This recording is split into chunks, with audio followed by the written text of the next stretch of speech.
Hello, spooky friends, and welcome to another episode of the Scaryish podcast. Woo! I'm Robin Grace. This is Adam Diaz. Hello. And this month, we're doing a thing that Adam wants to do.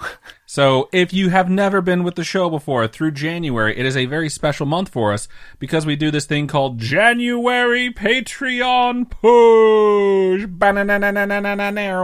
I said I was going to have a soundbite for that, and I realized how annoyed Robin would be. I'm still going to make one. If we had one of those horn apps on our phone, I would press that. Oh, I have a Stream Deck next to me, and I'm just trying to figure out how to map a sound to it, to my speakers, where I can just press it like crazy to drive you nuts. But January Patreon Push is where we encourage all of our listeners to go over to patreon.com/scarishpodcast and check out the tiers that we have available, starting as low as $1 a month, which is 4 quarters. You can't even get a Snickers bar out of a friggin' vending machine anymore for $1. It's $1.25 at every vending machine I've seen for years. That's true. It's 4 quarters for a month, and that sincerely helps us when you give a donation like that monthly. We, 1, see how many patrons we have, and 2, that's something we can rely on. We can pick up stuff to give the show more production value. I don't know, like a soundboard. Maybe next year I have a bunch of sound bites that I drive Robin crazy with. Who knows?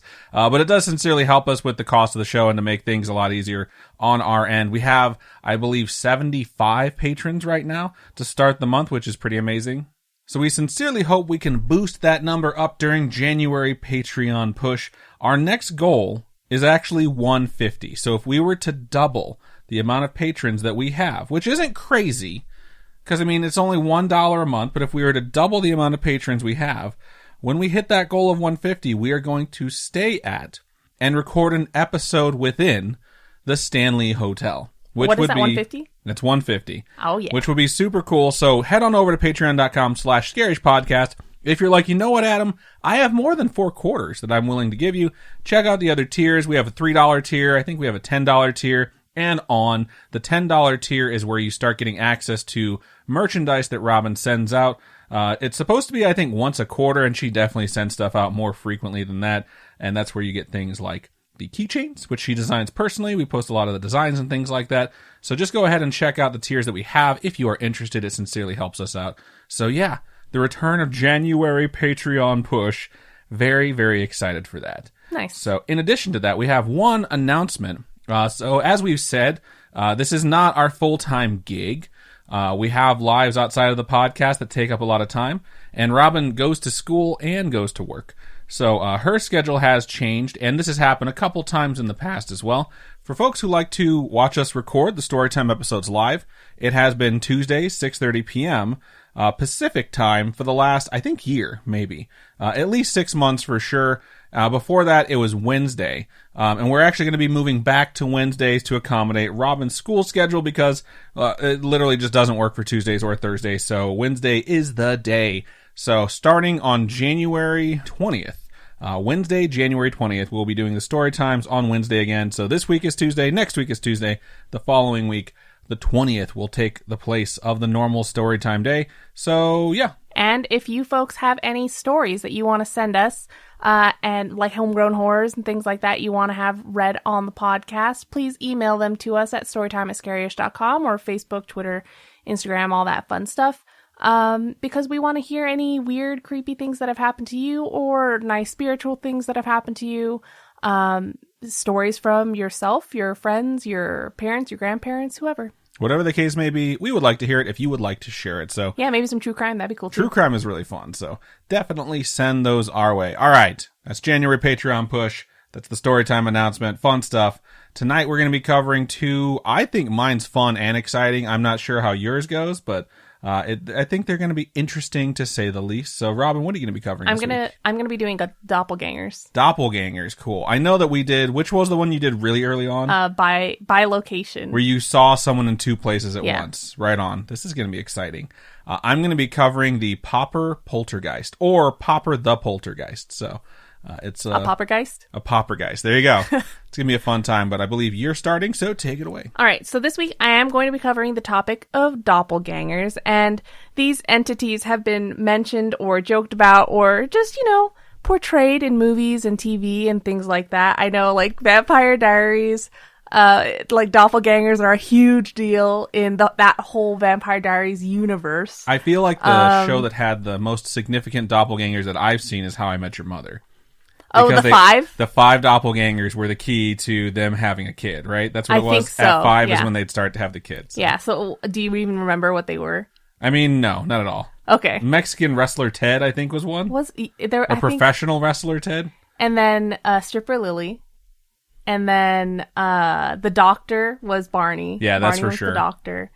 And I don't remember Marshall's. Marshall's and I don't is a remember... real estate agent, I think, or they saw him on the side of a bus. I don't remember what's her face is the worst character on the show. Robin. I don't remember Robin's either. Sorry. But, worst character on How I Met Your Mother is the best character on our show. I don't know. We love watching How I Met Your Mother. I gave Robin a compliment and it went unnoticed. Oh, so. sorry. Anyway. Well, there's been a lot of movies, a lot of TV shows, things like that have talked about doppelgangers. I have a question for you. What? Do you have a doppelganger? No. My younger sister. We look really similar. That sounds racist, but I'll go with it. I've been told I have a doppelganger back home where I'm from. Someone's like, I went into a KFC and there was this guy behind the counter and I thought it was you. And he was fucking rude to everyone. And I was like, that's totally him. And then I got up there and he had a different name. I'm like, he has to die. I'm sorry. There can only be one. There can be only one. Yeah, so I have covered the topic of bilocation. It's all the way back in episode 28. Which is, at this point, way over 100 episodes ago. 132 episodes ago. Oh, man. I can't believe it was so long ago. Sometimes we think about topics we've done so long ago, and we're like, man, like the Chupacabra was like episode 3 or something. Oh, my goodness. It was so funny because I did sleepwalking again recently, and I was like, man, how long has it been? It's been since like episode 1. I was like, holy shit, it's so long ago. All right, so, doppelgangers, also known as spirit doubles or double walkers, are biologically unrelated lookalikes. Not twins.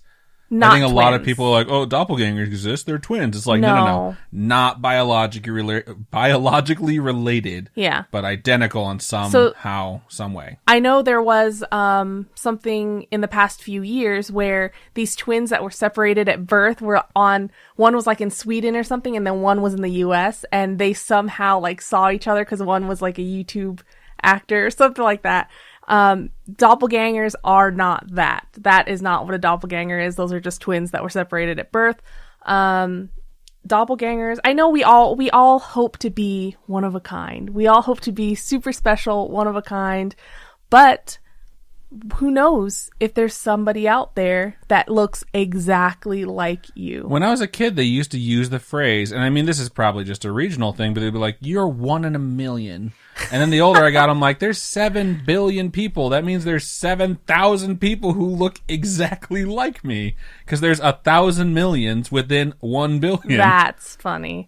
When you said 1 in a million, all I thought was that song in Miss Congeniality.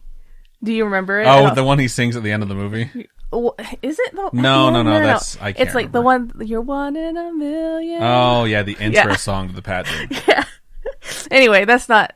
Obviously, we watch way too much TV. Can you tell? Anyway, I have a lot of references in my script, too, so Jesus. Just strap on, folks. Okay. I definitely knew one. I knew a doppelganger in high school. It's when I lived in Hawaii, and this girl looked exactly like Lindsay Lohan. Exactly like Lindsay Lohan. And there's I think in one of my yearbooks, there's actually a picture of her next to a magazine. Like, she put the magazine up to her. She looked exactly like Lindsay Lohan. Anyway, it happens. Hopefully not anymore. Oh, God, no. But it definitely happens. There are people out there that just look exactly like each other. And if you think about it, it's recycled genes. You know? It's a weird way to say it. Genetically, our genes just keep getting swapped around, and eventually maybe genes... You're making all our ancestors sound like whores. No, but there's gotta be, you know, it's just a big old gene pool, and things get pulled out, and maybe that's just how it works, you know? Who knows? I don't know. I'm not a fucking scientist. I don't do medical stuff. All I know is that this happens, and it's really strange that it happens, that these people look so similar. Like Nicolas Cage and all those other pictures of Nicolas Cage throughout the years. Oh, God, I hate you. Like, have you... The pictures that always make me laugh are, like, Glitch in the Matrix things. Those, I will scroll through the longest posts to see all the Glitch in the Matrix things, because they're so cool. They're always tricks of the camera. It's like how people are posting those pictures where they, like, have the prolonged exposure, and they, like, raise their eyebrows and lower their eyebrows. So their eyebrows are zigzags, or they like look one direction and then they look the other direction. I like the ones that make themselves look like T-Rexes. Have you ever seen I've that not one? seen those, You no. gotta watch that one. Okay. Anyway, this is going way off topic. So, the word doppelganger is from the German word combining doppel or double and ganger or walker/goer. I literally called up my sister and I was like, how do you say this word? And it was just a bunch of phone calls, and hopefully we made it sound all right.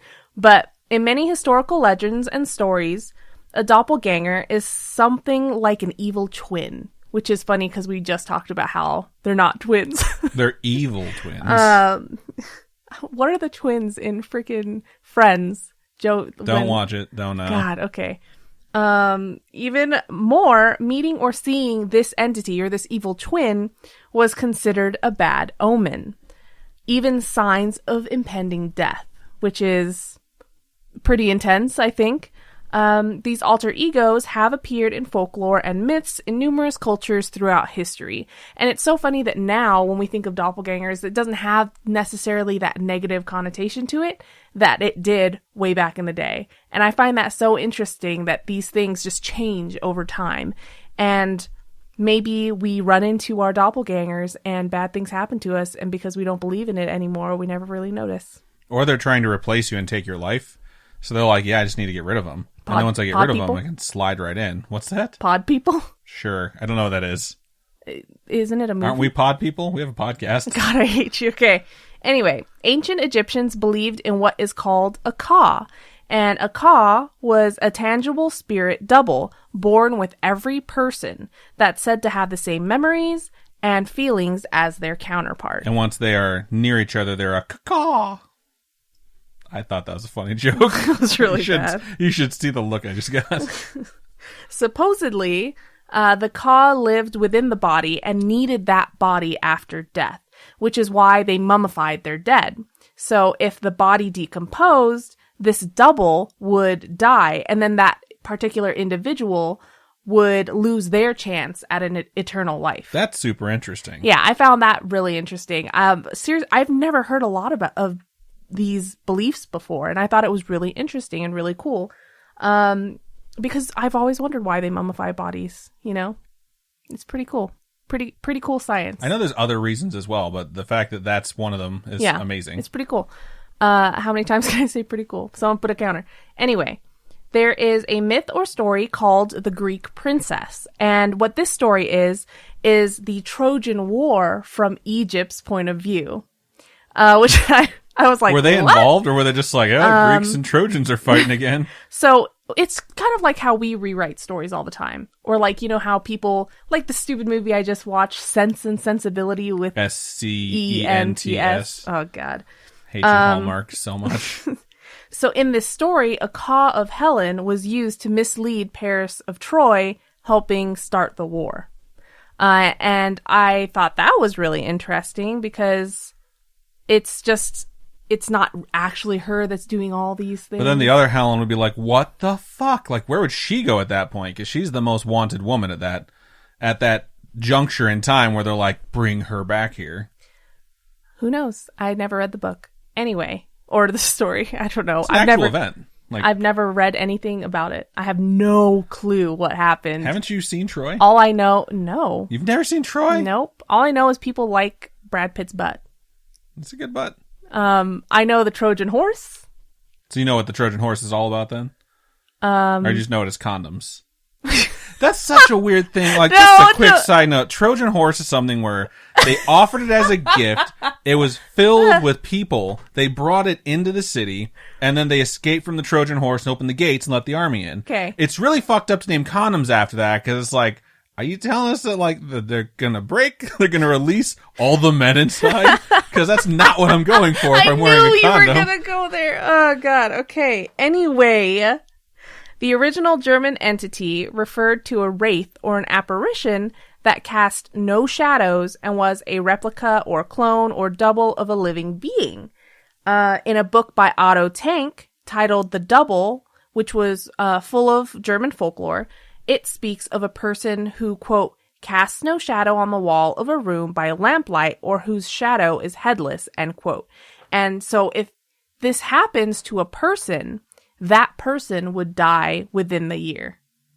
And I find that absolutely fascinating. There are just so many legends from so many different cultures that are so different. It's pretty neat.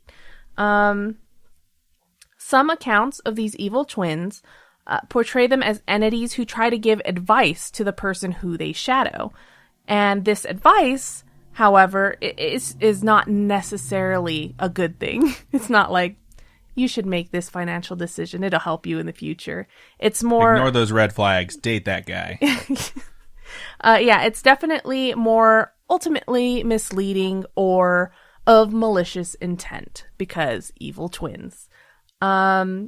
These then could cause the victim to be confused or make misinformed decisions, and is pretty douchey. Yeah, it sounds like it. One of the earliest references of a spirit double occurs in the ancient religion of Zoroastrianism. And this is a religion that dates all the way back to the Achaemenid Empire. I don't know if I'm saying that right, but it's in 550 BC. Wow. So it's a long time ago. Man, it's 550 BC. Let's see. 2,500 years ago. Yeah, that's a long time ago. The Zervanite branch of this religion believed in the concept of twins that were quote unquote born of a monist or time. So twins are born. These twins were Ahura Mazda, also known as Ormuzd. And then there's Angra Mainyu, also known as Ahriman or Ahriman. And these were the opposite sides of the coin. So these two twins were like yin and yang, good and evil. It's just... Coke and Pepsi. I don't know if you would say Coke and Pepsi are like good and evil. Yeah, that's a good point. Coke and Pepsi are like the same side of the coin. Or like one's a nickel and one's a dime. So Coke and Diet Coke. Got you. They're both heads. Diet Coke's definitely the evil one. Yeah. I hate Diet Coke so much. I hate diet, period. Okay. So the duality is obviously portrayed in numerous religions, like something like heaven and hell. It's the same thing. We have that concept of good and evil. And it's so interesting, and I'm going to say that a million times, that there are so many religions that have that concept of good and evil. Like I know at least in Buddhist religion, there is the temptation, you know, the bad things that want to take you away from reaching enlightenment type stuff. And it's just so many cultures have so many different ways of portraying that. It's pretty neat. Anyway, continuing on. In Breton, Cornish, and Norman French folklore, the doppelganger is a version of the Ankou or death. And this would be what you're used to seeing as death. A skeleton wearing a cloak, walking around with a scythe. In some versions, he's a shadow that looks like an old man with like an old hat and a scythe, and the hat's like one of those hats that with the big brims that cover your face kind of thing. Like Vampire Hunter D. And and I could see that being like a medieval setting. He's like on a cart carrying the dead type thing. And this is their kind of idea of if you see this thing, you're probably going to die. In Irish folklore, they reference something called the fetch, and this is... Stop trying to make fetch happen. This is an apparition or replica of a living person, and this thing just looks like the person in every way, except it doesn't cast a shadow. And you kind of see this over and over again, that these doppelgangers have no shadows. I feel like that is a tribute that's been given to a lot of cryptids and legends. Really? Like, I'm pretty sure at some point that's something said about vampires too. The vampires don't have shadows, and then it evolves into vampires don't have reflections. Gotcha. But that's the reflections thing is supposed to be based off the fact that mirrors had a silver backing to it. And that's why they wouldn't show. And but they don't there's have a that lot anymore. Yeah, I don't know. I'm not a mirrorist or whatever they're I called. feel like I watched something recently where they're like, yeah, they don't back mirrors with that anymore, so hello reflection. So vampires are like, damn, I'm looking good. But I think the no shadow thing is definitely present for like creatures of evil. Creatures of the night. Sure. creatures of the night are not necessarily creatures of evil, since we're creatures of the night. Oh, I was just thinking like vampires, werewolves maybe, because the moon comes out at night. I was thinking night owls or owls in general. There's so many nocturnal things like us. I was thinking more vampires, but all right. So, Norse folklore has an entity called the Vardoger. Also, sorry to everybody if I pronounce anything incorrectly. People are spitting their meat out right now, and they're so angry. I am not a foreign language specialist. I don't specialize in ancient religions. She only speaks 3 languages, okay? Get off her back. Anyway, this entity is a ghostly being that precedes their living counterparts. They take their places at various activities and perform these actions in advance. So the entity is the same in every single way: footsteps, voice, scent, appearance, etc., etc. They perform all these actions preceding that of the living counterpart. And this results in the confusion of witnesses. They think that they've already seen or heard this person before they actually arrive. And this one's obviously more like that bilocation topic that I've covered before, but still, because it's performing the same exact things that you were going to do, it's a little bit creepier. It's more like deja vu. I wonder if you could trick it to be like, I'm about to clean my room. Oh, look, it already did that. Oh, well. Who knows? But I thought it was... I'm about to go to work for 8 hours. I thought it was more like deja vu, because it's like, I've done this before. This is really weird. Right. Except it's the witnesses saying, like, you've done this before. I could have sworn I just saw you. Yeah, but it does seem like a different version of the doppelganger lore, which is valid. There's going to be so many different interpretations of the same type of entity. And for these reasons, I think it's best to avoid running into your doppelganger at all costs. There's a lot of things that are bad. Like bad news bears. How do you know it's your doppelganger and not yourself from the future? And if time cop rules are to be believed, same matter cannot occupy same space at the same time, and it'll ruin your timeline. I think I covered that in the bilocation episode. The husband of Mary Shelley, the person who wrote Frankenstein, I think I covered him in the bilocation episode, because if you folks aren't going to go back and listen to that episode, I'll just tell you again. So that actually happened because there's a German poet or artist or something like that. He had been leaving from seeing this girl named Frederica and was riding his horse or whatnot. And he was riding in one direction. And in the other direction, he came across someone that he realized or he saw was him. He looked exactly like him. It was him, just in different clothes, heading in the opposite direction. And so that kind of vision left, that apparition left, whatever, and he didn't think about it. And then 8 years later, he's riding in that opposite direction to go see that Frederica again. And he realized, like, that was me 8 years ago. So how you're saying, like, time and stuff like that, there are stories of that happening. I mean, if you think about it, it's not that big of a stretch if you think something like time travel is plausible, because at some point, if someone's doing it, you might just see yourself, and you are the person who is most likely to recognize the fact that that person does not belong, Yeah. It's like everyone else could be like, oh, it's Adam, he just looks like shit.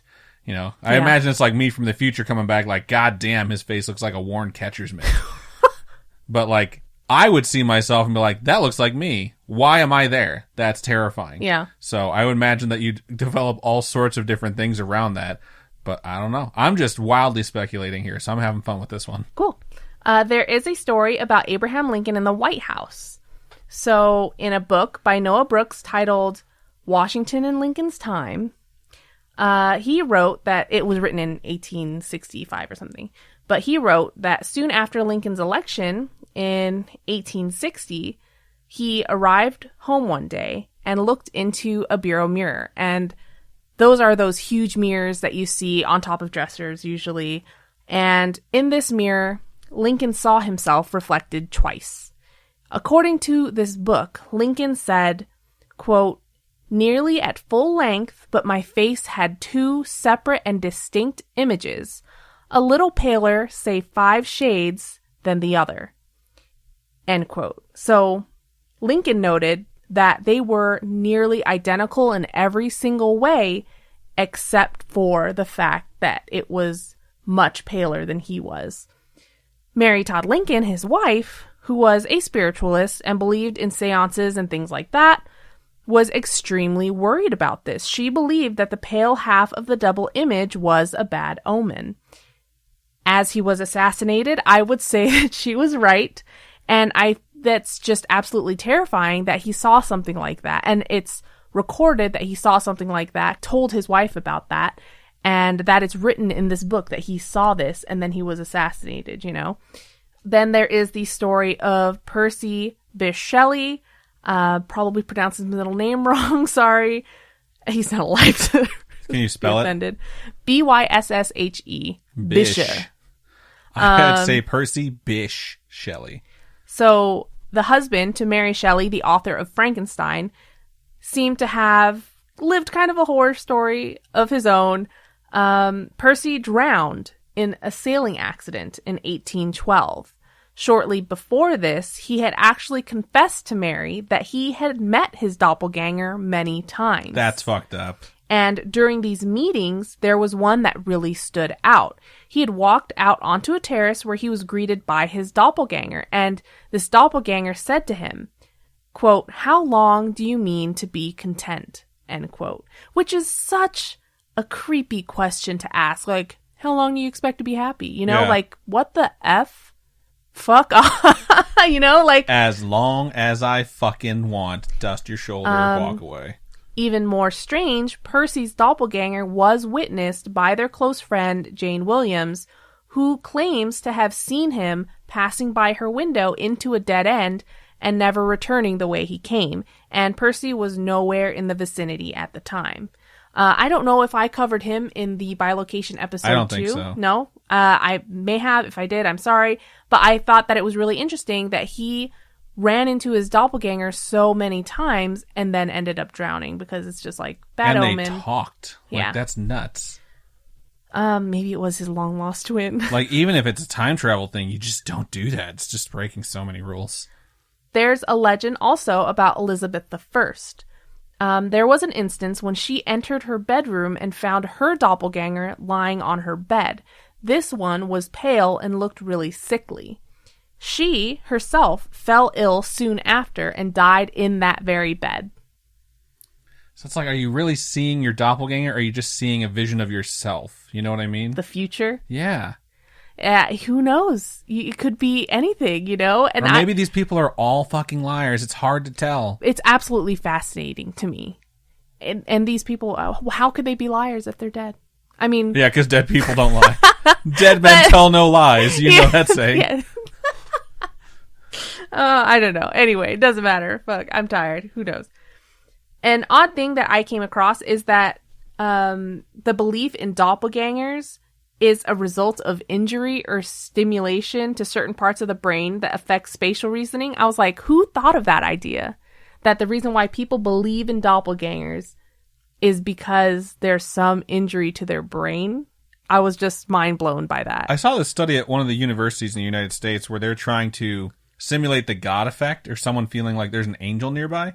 And they put them into a sensory deprivation room where it's just like there's nothing in there, but they get to sit in a chair, and they put something on their head, and they try and affect like the signals going to their brain with this like helmet they're wearing. And then they ask them, like, what'd you feel like when you were in there at like specific times? Like, I really felt like there was someone in there with me around this time. And then I felt like they were benevolent. And then I felt like they were like a higher power or had a purpose for me. Huh. Yeah, it was really, really weird. And they were trying to stimulate like the God effect. I think it was just one single study, and I have no idea how it wound up turning out. But I remember reading about it and then watching a video on YouTube when it like first started where someone was interviewing them on it. Interesting. So I think that's just Terrifying. a general idea of like people figuring out like how can like the space you're in and your brainwaves affect like how can I be God? How you view the world, just basically. Fucked up. That's crazy. Okay. Anyway, then there's the deep conspiracy / idea that it's just a vision or hallucination, or even deeper still, a parallel universe in which everything is replicated in the parallel version of the world, and that's just what you're kind of seeing. And there's just so many things it could possibly be, and I find it absolutely fascinating that throughout history there are so many instances of these beliefs in these doppelgangers and how it's changed over time, where it used to be people died if you saw them, and now it's like, oh my god, I found my doppelganger. Right, we look samesies, and then you're just like happy about it. But yeah, so that's my week. That's my topic this week. I will say, if people saw their own doppelganger, they'd be like, "Oh my god, can I take a picture so I can put it on Instagram or People something do like that that nowadays?" Yeah, people. But it's just like do that. It's not your exact doppelganger. It's just No. like, oh, this person looks kind of like me. Let's Yeah. take a picture. So. Or the ones that dress the same coincidentally too. Oh yeah, that's creepy. That is creepy. So right on. That was pretty good, Robin. Thanks. All right, so before we move into my topic, we're going to take a quick commercial break. Just a quick reminder, if you want to head over to manscaped.com, check out the products they have to offer. If you find anything that you would like at checkout, use code Scaryish, all caps, to get 20% off and free shipping. We have quite a few Manscaped products in the house. I've been using them for a very long time before they ever reached out to us about partnering up, and I can say I vouch for a lot of the stuff that I vouch for every single thing that I've used. Their shirts are super comfy. Their underwear is amazing. Their Lawnmower 3.0 is great for delicate skin, and the Weed Whacker is the best nose trimmer I've ever had. So head on over there, see if you have anything that you would like to pick up. Maybe treat yourself. Maybe you didn't get what you wanted for Christmas, and you're like, fuck that. It's Christmas for me now. You want to go shopping? Manscaped.com. Just don't forget to use code Scaryish at checkout for 20% off and free shipping. So, all right, we're going to move on to the rest of the commercials. And we are back. So this week, I wasn't quite sure what I wanted to cover, but since it is January Patreon push, I figured I'd pick a topic that's been suggested by one of our wonderful patrons. And we have a list of topics that have been suggested to us along with our topics that we've thought of. And I went through and I tried to find something that was suggested by a patron. And I know this one came from a patron. I'm not sure who it was. So if you think it was you, then yes, it was. And thank you. You're my inspiration. You're my muse. I am super happy with this topic, by the way. And I'm really getting back to our roots on this one as well, because we're going to get spooky here. And we're going to be covering Popper the Poltergeist. So what's funny about this topic is that it was originally listed and suggested to us as Hermann House. And when I went to research Hermann House, I discovered that there is 2 Hermann houses. They're not doppelgangers of each other or anything, but there's 2 of them, which I thought was ironic because they're both paranormal in some way. So I was like, shit, which one did they mean? There's a house in New Orleans that is known as the Hermann-Grimma House, and Hermann is Hermann. And that one is said to be haunted. There's also a story about a family who lived with a poltergeist, and that family's name was Hermann, Herrmann. So 2 R's and 2 N's. After research, I decided to go with the family and the poltergeist since the poltergeist actually had a name. I figured I'd just name my topic after it because I don't want anyone to get confused about which Hermann house I was covering. So this story takes place in Long Island, circa 1958. So y'all remember 1958, right? I know Robin does. She turned 21 in 1958. What? I just decided I was going to start putting age jokes in 2021. So God, you're geez. old. Oh my God, it was so funny. Average cost of a new house back in 1958 was $12,750. Baller. Rent on average was $92 and gas was 25 cents. Also, in 1958, NASA was started. That will be relevant later, actually. You could buy a gallon of gas for 25 cents, and now we can't even buy a Twix from a freaking vending machine for less than $1. Right? Oh, gosh. So NASA was started in 1958. The microchip was invented in 1958. Shut up. And Jamie Lee Curtis was born in 1958. Happy birthday to you. Also, Steve Winwood turned 10 in 1958. And why does that matter? Because I've had the song Higher Love stuck in my head all fucking day, and I don't know what to do. I've listened to it like 10 times. Not just and today. It's still in there, and at this point, the only way I think I'm going to get it out is with a bullet. Yesterday, too, I feel like. Or to get it stuck in one of your heads. Bring me a higher love. No, babe. Oh. 1 in a Million. That's the song for this episode. I'm sorry. It just disappeared from my brain as soon as I thought of Higher Love, but it's just been today. It's just, I've sung it so much, it's been driving you crazy all day, so you think it's lasted 2 full days. Anyways, also happening at the beginning of 1958 was a family known as the Hermann Family, 2 R's and 2 N's, was just carrying on their existence in Long Island. From what I've gathered, it was a family of 4, Quick shout out to the book by Troy Taylor, known as Into the Shadows. It has this story in there, and it's fantastically covered in wonderful detail. There was James Hermann and his wife, who was the head of the household, Lucille, as well as their children, Jimmy and Lucy. They lived at 1648 Redwood Path in Seaford, New York, which is a suburb out there in Long Island. Couple of side notes before I move forward. Their kids were 13 and 12 at the time, so don't picture like super little kids. I mean, they're basically teenagers. Also, I called Lucille the head of the household because who runs the world? Girls. Also, her name is fucking Lucille. She's clearly in charge. She was a nurse, by the way. And lastly, don't go to this house. It still exists. People live there. Don't do that. Don't be that person. Anyways, Lucille and the kids were home on February 3rd, 1958. It was a Monday. Up until that point, the family had never had anything happen to them or happen in this home. Then, at 3:30 p.m., everything changed. Oh, God. The kids came home from school and were heading into the kitchen to see their mom, who was getting dinner ready. Shortly after entering the kitchen, they began to hear loud, sharp, popping noises all over the house. They freaked out naturally and began looking around for what the hell was causing these because they're happening all over. And bottles of random liquids all over the house had their caps pop off and the liquids within them explode out of the bottle. That's terrifying. So imagine like a soda that you shake up and you crack. I mean, that's a can, and it just sprays everywhere. But for some reason, it's happening to bottles and they don't know what caused it. And it's not just one room. It's happening all over the house, but only their house at the exact same time. Is it possible things got really hot and it kind of just like... There's no heat element to this whatsoever. The house temperature was regulated. In addition to this being super weird, several bottles were suddenly in places they shouldn't have been. It's like things had been moved to almost be like staged before they'd go off. No one knows how they got there. Among the bottles that erupted, they found a bottle of bleach in the basement, shampoo bottles in the bathrooms. Exploding. Medicine bottles in the medicine cabinets had their tops popped off and the contents shot out like in the medicine all the cabinets. Pills were just like, A bottle of liquid starch in the kitchen and a bottle of holy water in the master bedroom was found with its lid popped off, tipped over with some of its contents spilling out. That liquid didn't shoot out. It was just sort of pouring out. So they took stock of what had happened. It was like not powerful enough to get through the holy water. Well, they don't really know. But they took stock of what had happened and were like, let's clean up and then let's call Dad. He's at work. He needs to know about this. He should hear about this. James, the dad, was an employee of Air France, and I could only find reference to him being an employee, not a pilot or anything specific or a mechanic or whatever. He answered the phone and they told him what had happened, and he was definitely baffled by what he was hearing.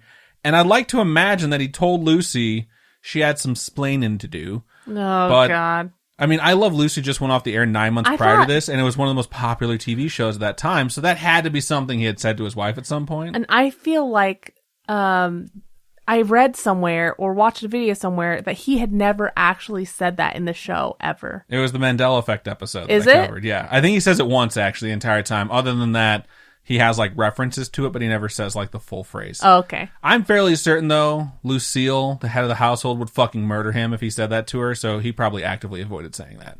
Okay. But he finished work, he came home, he had to take like public transportation. He worked in New York and he had to take public trans to get all the way back to Long Island.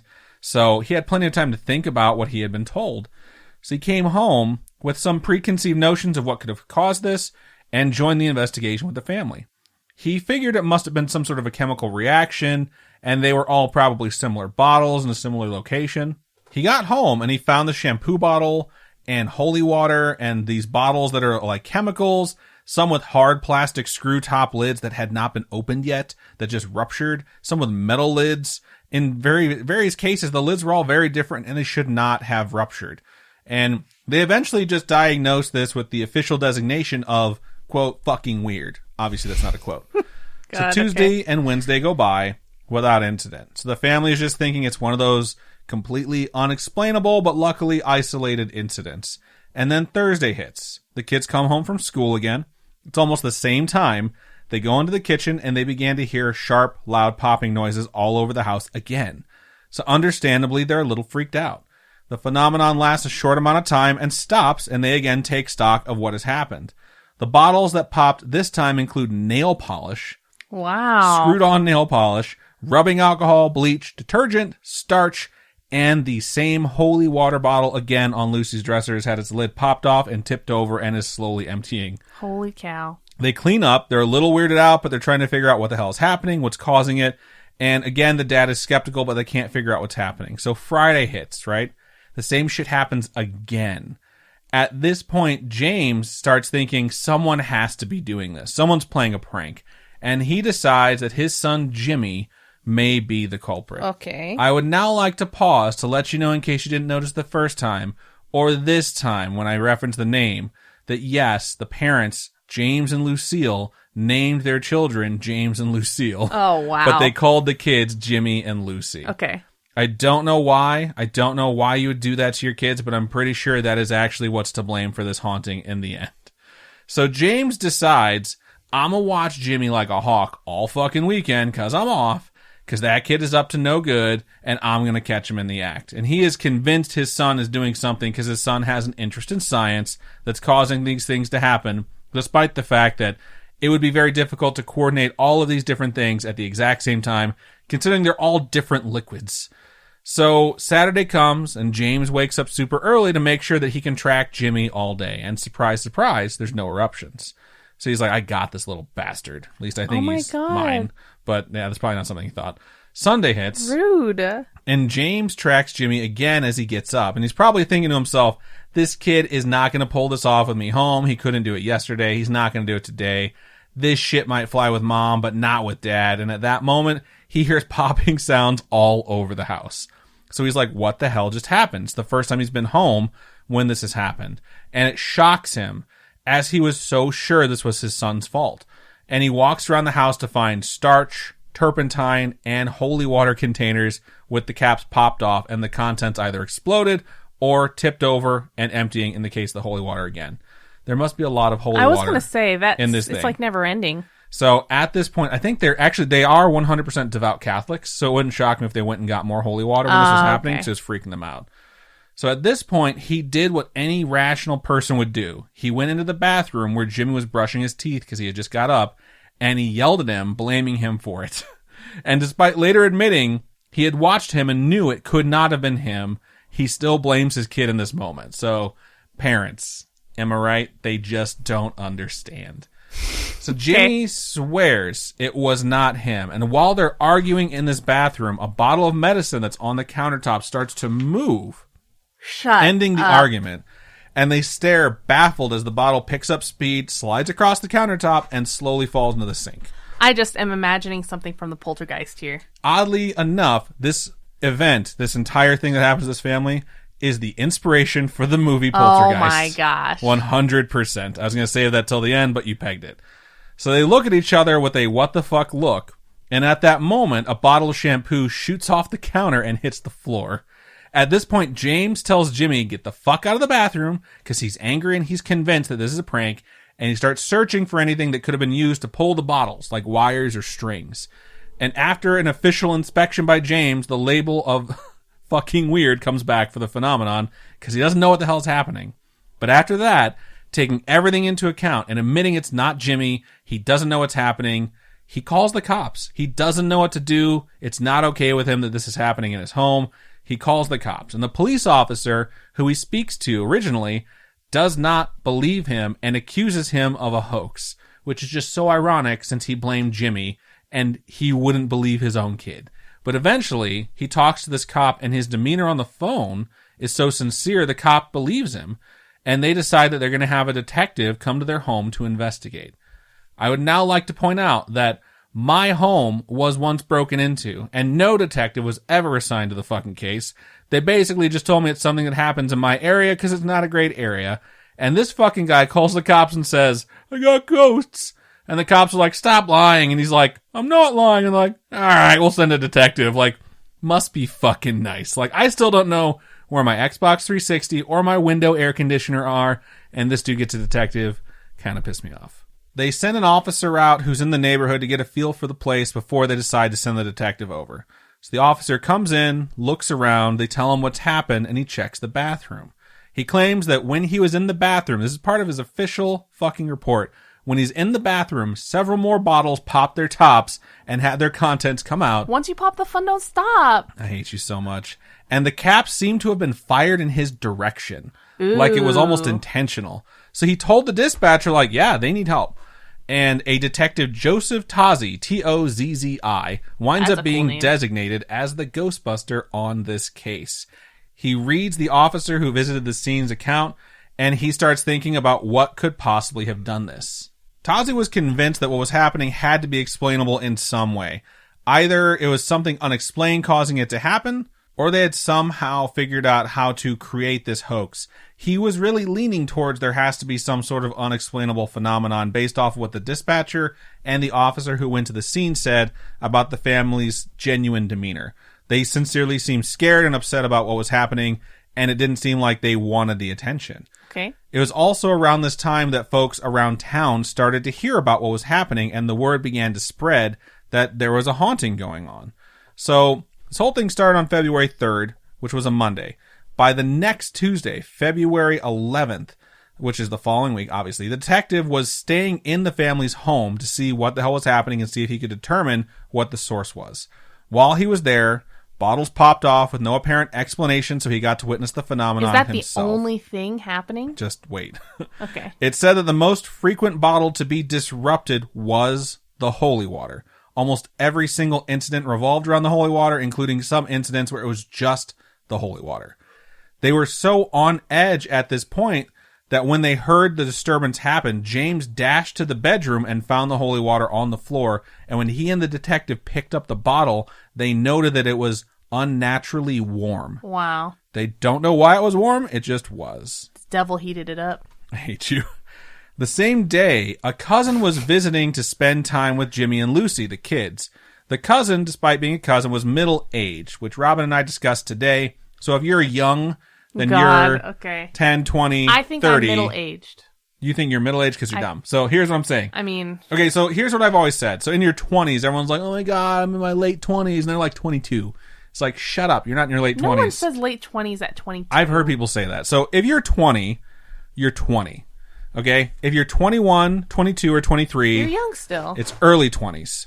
If you're 24, 25, or 26, it's mid-20s because that's the middle. Okay. And then 27, 28, or 29 is late 20s. Got it? So that's the assignment you give things. So if you do that same thing with decades, 10, 20, or 30, you're young. 40, 50, 60, you're middle-aged. 70, 80, 90, you're old. Sorry. I don't mean to offend anyone that's in their 70s. If you're 70 plus... You're old. You know you're old. Don't get mad at me, okay? You're getting that vaccine first. You're getting that vaccine first. You're in that group. So they have a middle-aged cousin who I can only assume is like most likely 30s or 40s, even though I just said that you're not middle-aged until your 40s. But this person's older. They're basically a babysitter. They're there to calm the situation down, okay? While watching TV in the living room, a porcelain figure starts moving on an end table, and they're all like, what the hell is happening? And then it shoots 2 feet into the air and is slammed onto the floor. When they check it, somehow it was not broken. They then reach out at that point to the Catholic Church. The detective's like, I don't know what's happening. Something is definitely happening. I've seen enough. They reach out to one Father McLeod, who comes over and shouts, there can be only one, and starts swinging a huge fucking sword everywhere. And by that, I mean he shows up and blesses the house with holy water in each room. I don't know if you've ever seen Highlander, but the main character's name is McLeod. Really? Yeah, so I was like, oh my God, this is awesome. And I was like, I don't understand. we did a the fucking reference. Highlander joke in the first story, too. So that didn't do anything. The priest shows up, he blesses the house, holy water, nothing. It still keeps happening. He probably would have been better off swinging the sword around. God. So this thing was apparently not afraid of holy water because it had been messing with it this whole time. And I found a couple websites that state after this point, this is when the media picks up the story, and it's basically everywhere. Local media, national media, the whole 9 yards. And there are a few websites that state that the media is just fucking swarming the house. They're in front of the house at all times. They're asking everyone going in and out a bunch of questions. But they definitely, without a doubt, based off of wherever you read this story, have the attention at this point that they really did not want. And it wasn't only the media that had the interest. As soon as you have a story like this that goes out there and people hear about it, people that hear this ghost story think, I need to be involved somehow, you know? And Right. it's different because nowadays there's the internet. And people always say, like, things are worse now because people have the anonymity to say horrible things. And while, yes, that is true, back in 1958, people were still stupid and awful. And rather than, like, you know, trying to tweet at someone and be like, you're dumb, they would, you know, just show up at your fucking house and scream shit at you. That is insane. Or they get your number in the phone book and they'd call you a bunch. Like, people would scream at them that it was their fault. Like, their behavior or their ungodly actions or their sins had brought this upon them. And these are just strangers. They don't even know them. They're calling them or showing up to their house to yell at them. And others, like, that were assholes would show up and say they're faking it, or call them and accuse them of hoaxes, or saying they're media whores trying to get attention. Or there are other religious people saying it was a hoax, saying they're using, quote, tricks of Satan to fool decent people. And people would call them at midnight, like midnight on the dot, and they'd answer and they'd scream, repent, as loud as they could at them. And they also got attached to conspiracy theories about Russia being involved. Oh, this is not a joke. And had people calling them over the phone and telling them, quote, the Sputniks are here. What? Side note, Sputnik was the first man-made satellite to be successfully launched into space and stay in orbit. It happened on October 4th, 1957, 5 months prior to this whole event. And it was the whole space race era where we were competing against the Russians for all this new technology going into space.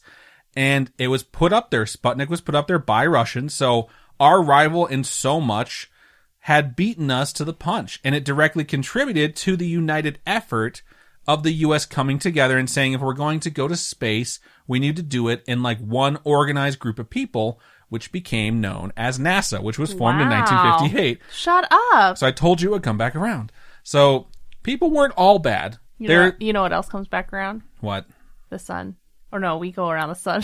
Wow. Holy shit, Copernicus. What is it? Is it the moon? The moon comes back around. Fuck. It's 3:30 in the morning. Oh my god. Fuck. So we come back around. Deputy we come back. Over Jesus here. Christ. Someone get her a badge. I'm so tired. So, well, let me finish this so you can go to bed. People weren't all bad in this thing, though. Okay, religious figures would come around from all over the country to bless the house. And they do it from outside hoping to help. Like, one dude showed up and prayed on their lawn for 10 minutes.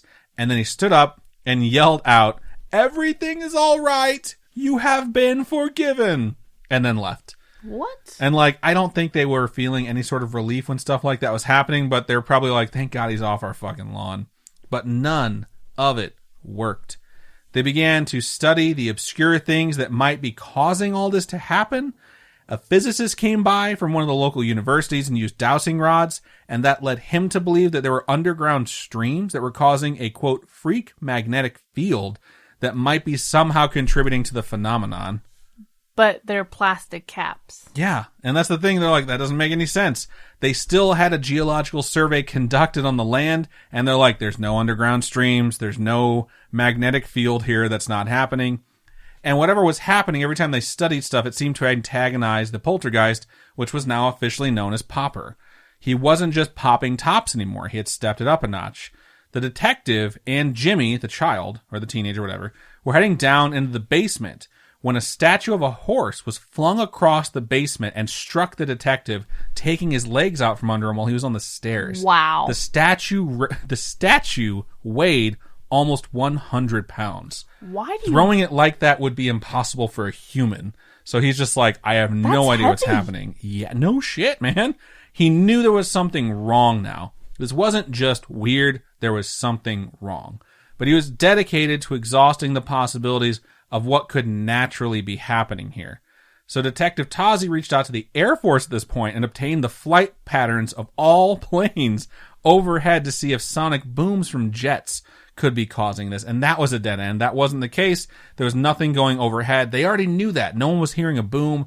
Anyone in the neighborhood would have heard that, you know? They're just having this stuff happen. He was hoping maybe there was something. He hit up the RCA, which is the Radio Corporation of America, to study radio waves in the area to see if they could have any sort of effect. Did they have any electric lines above them? Nothing like that, no. Radio waves were a dead end, too.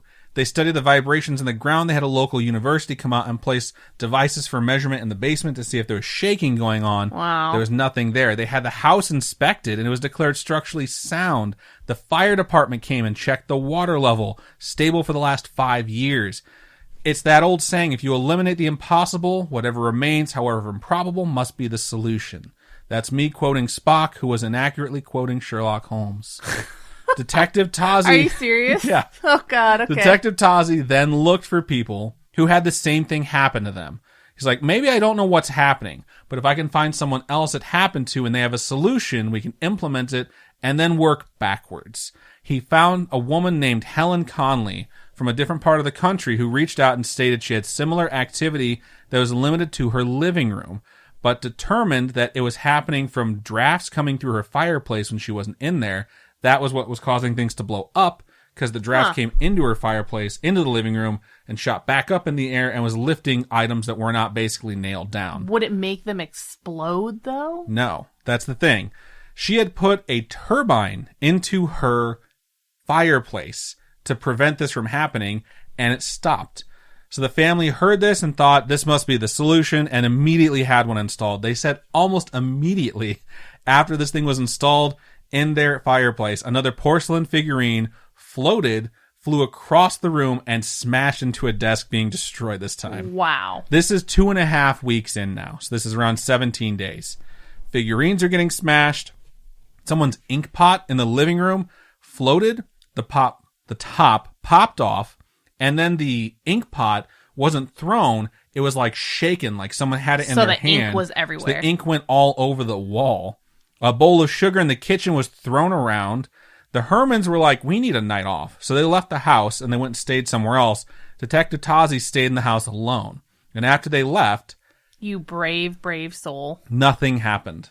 The activity completely stopped when they were gone. So it's the members of the family that are So haunted. that's what a lot of people thought. Like, it's got to be something that's attached to one of the family members. So they came home the next evening, and as soon as they got home, shit started happening again. They went to the kitchen, and the sugar bowl was thrown again across the kitchen. This time it shattered when it hit. Once they were 3 weeks in, a bookcase tipped over in Jimmy's empty room. What if one of the kids is like an X-Men? Let me finish it. Oh my God, okay. The next day, Jimmy was in his room alone, and his record player was thrown 15 feet across the room. Side note, fuck you, 12-year-old Jimmy, for having a room that has 15 feet of space. I know, we're for living... a record to be thrown across. I'm 35. You kiss my balls. A small, unless you're, I don't know, if you're like an X-Man, please don't hurt me. A small Virgin Mary statue was thrown across the master bedroom into a mirror. A bookcase was flipped upside down. Things started getting thrown off tables. Things were thrown around in Jimmy's room when Detective Tazi was in there investigating. It's wild at this point, man. It's like that scene in Poltergeist where they're like, we observed a chair slide across the ground over the course of 8 hours. It was phenomenal. And they open the door to the bedroom and it's like a fucking whirlwind of objects. Like, that's what I picture at this point. That's where they've entered into. So at this point, a photographer from the London Evening News travels across the pond to take some pictures of the home. They allow this person into the home while he's preparing to take pictures. He sets his equipment down. His flash bulbs levitate off the table in front of him. Oh my God. And are thrown into the wall and broken. Oh my God. At this point, knocking on the wall starts being heard frequently, and it's getting louder and louder, and the family makes a conscious decision not to knock back. That gave me cold chills just thinking about that. I would like to add as a rule of Scaryish, don't fuck with Ouija boards, and also don't knock back. That's just so fucking creepy. You know? Absolutely. Researchers from Duke University at this point in North Carolina arrived to study what is happening, as the family is now just so worried because the activity has moved from obnoxious to dangerous. And the researchers get there. They don't know what to make of it. They bring in an additional doctor from North Carolina. I don't think he's affiliated with a university in this case that studies paranormal or psychology. And they study everything, and they decide they need to interview the family. At this point, Detective Tazi has an official report filed that clears the family, including and especially Jimmy, the kid who the dad accused. Of any blame, of anything that's like fake being stuff going on. suspects of perpetrating a hoax. This is no way in any shape or form their fault. The police basically officially determined that whatever is happening, and it's not caused by them. Okay. It's unexplainable, is how they put it. The researchers officially document their conclusion after the interviews with the family that they are absolutely not perpetrating a hoax. And with the researchers there, Popper stopped popping off. Popper goes quiet for a few days, and they think maybe he's going to just leave him alone. I say he, it could be a she or a they, who the fuck knows. But on March 2nd, almost 1 month after this started, Popper gets bored, staying quiet, and decides to throw a dish from a kitchen cabinet onto the floor, shattering it with no one in the room. The researchers go in there, and they're like, that's very odd, so we're definitely going to stay. Then in the middle of the night of March 2nd, a table is flipped over in Jimmy's bedroom while he's sleeping. God. In the morning, the daytime activity resumes with a vase of flowers being thrown off the dining room table and a bookcase being flipped over in the basement that had a stack of encyclopedias on it. They make reference to that so people will understand that it was heavy as hell. On March 10th, and relative activity happens with tops popping and stuff like that between 3:2 and 3:10. March 10th hits, the researchers hear popping and discover a bleach bottle had erupted downstairs in the basement. The family at this point is absolutely exhausted. It's been over a month. No one knows what is happening. No one knows why it's happening. The only peace of mind they're ever given throughout this is being told by the officials who show up to help them that they believe them, that it's not them. I would much rather have someone believe me, Right. than say I'm crazy. So that's the peace of mind they've received, but this just keeps happening. In total, between February 3rd and March 10th, there are 67 recorded disturbances by Popper. And it just suddenly stops. No one knows what happened. No one knows why it happened. At some point, I could not obtain the video, so I didn't talk too much about this. Local news stations came in and recorded them while they were interviewing them inside their home, and something was thrown across the fucking screen. What? It was recorded and it was aired, and people lost their shit. I would lose my shit. Could not find the video, was super upset about that, but that's what drew attention of Time Magazine and Life Magazine. Everyone was writing about this shit when it happened. But no one knows why it happened. No one knows why it stopped. The researchers at Duke University posited that the phenomenon was the result of one of the younger members of the family. They didn't say it was their fault. They said it was the result of them. They didn't state that they thought it was a rigged hoax or anything like that. They literally theorized in their research papers on this event that the initial activity and subsequent activity was caused by the sudden onset of, quote, psychokinesis, or the ability to influence the behavior of objects without touching them.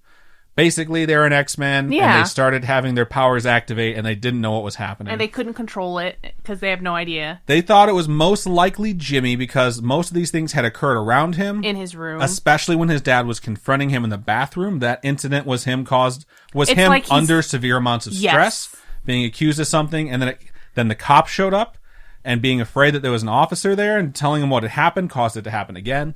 Seeing a lot of the phenomenon centered on him or near him. They were devout Catholics. He was a young man, so he was really studying his own faith and maybe starting to come into questions about it. So maybe that's why somehow when scary stuff happened, the object that was affected every single time was the holy water, which is thought of as protection. So the worse the stress became, the more frequent and more violent the activity became. But they had no evidence to collect on something like this. It just stopped. I mean, they got there, they saw some of the stuff, some of the worst stuff. They interviewed the family. They thought it's not their fault. There's not a hoax here. There's not contraptions making this happen.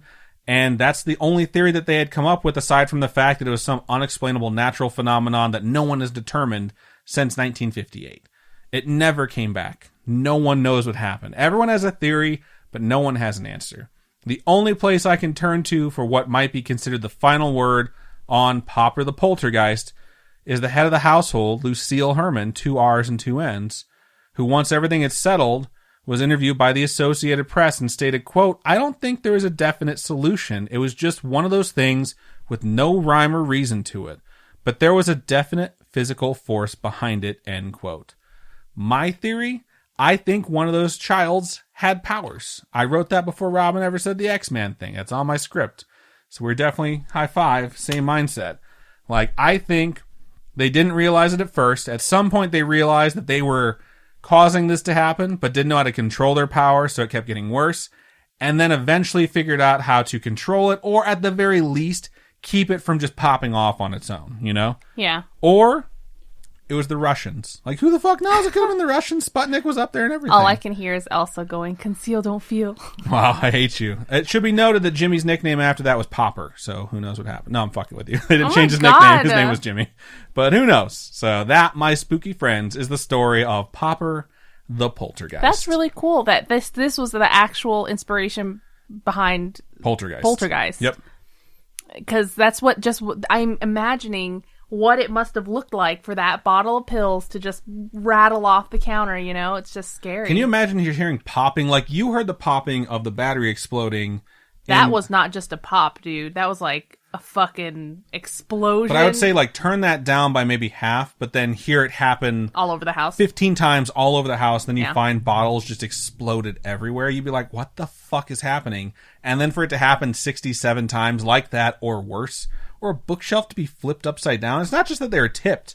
Bookshelves got tipped and then eventually fucking flipped. And encyclopedias are heavy. It's crazy because they're filled with knowledge, and knowledge is power. God. So it's just...